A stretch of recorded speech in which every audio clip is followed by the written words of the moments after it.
No man is an island. Every relationship, every transaction, every deal is give and get in return something that we want. Good evening, Star of Arabia leaders and my team members. Good evening. How many of you here think you are human?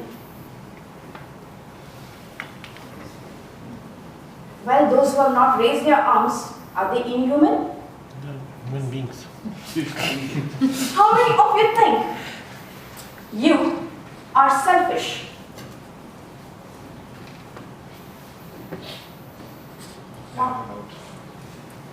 That makes you human, because selfishness is an innate character of being human. We are all here to take and to give and to take something in return.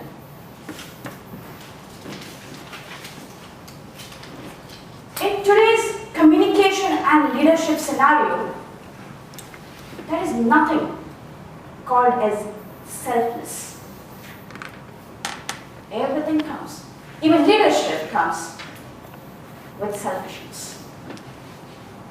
For example, take any great leaders of yesteryears, today, and for the future to come. All have been selfish. They've always wanted something from the masses. They've always wanted something from their teams, from their followers. They have made their dreams the dreams of the masses. Talk about Gandhi. Talk about Obama, Narendra Modi, or our very own Sheikh Mohammed. Was Expo 2020 your dream? No. It was their dream, but they made it your dream. And for selfish reasons, made it so big that each one of us sitting here is working towards it. Isn't it? Then what is that we call about selfless leadership? How many leaders do you know that are selfless? Maybe a few. Just enough to count on our fingers. For example, Mother Teresa. There's a theory called the Maslow's theory of needs. You know what it says? If your basic needs are fulfilled, then only you look at the other people's basic needs. If your requirements are done, that's when you realize the requirements of the others.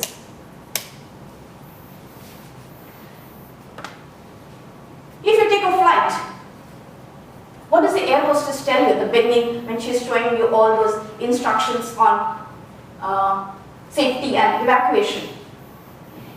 If the oxygen mask falls, please help yourself first and then others.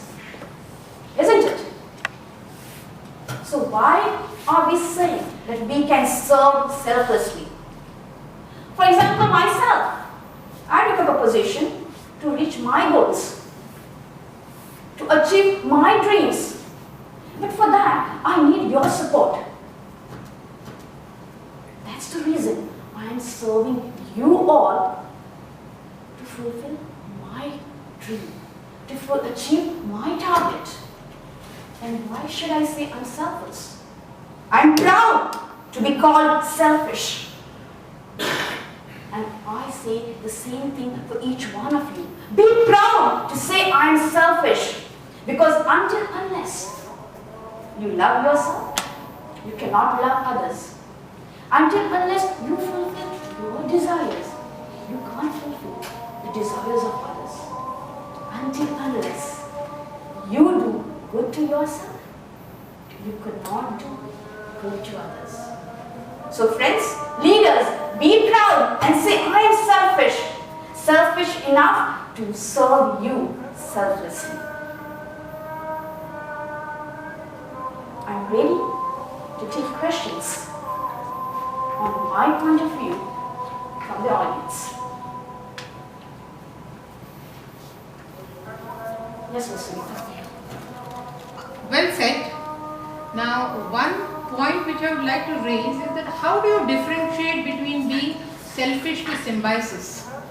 You know what symbiosis is, where there is a mutual understanding or a mutual give and take kind of a relation. So how do you differentiate the two?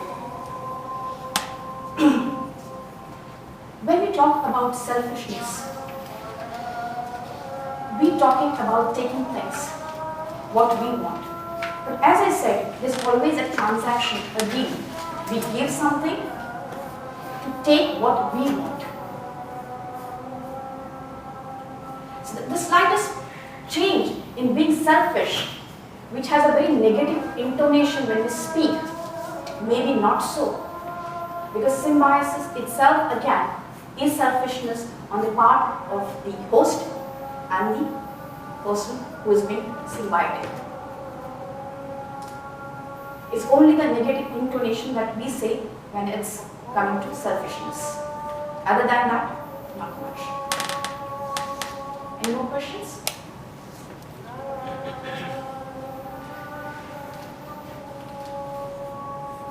I still have about a minute to go. Yeah? Let's say when your teammate, let's take a company as an example, you're being a boss, and how do you want your teammate to think? If your teammate think that you're selfish, what is your perception that how they will react towards you? Let's say you think that my boss is very selfish, man. How, from your angle, you want the teammate to behave or take that selfishness as a positive, in a positive way? Mr. Jamal, I've already during my presentation given an example about selfishness of that of Dubai 2020, Expo 2020. For a person who wants a dream, will do anything and everything he wants to achieve it. Maybe it's by being good to you, it may be by being coercive, saying that okay, you have to do it, or being by bad to you. So the choice is that of the person who wants to achieve that dream. He will always select that something which is giving him positive results and not negative. So if I want to think that if I want something from you, I will always say good things for what you get rather than what I will get from it. So I would say, Mr. Jamal, you would get a raise, you would get this, which is beneficial to you rather than to me. And that's how I get my work done. So even though I'm selfish, I'm not making it aware that I'm selfishly eliciting things from you. I hope that answers your question. There goes my red light, and let me hand over to Toastmaster of the day.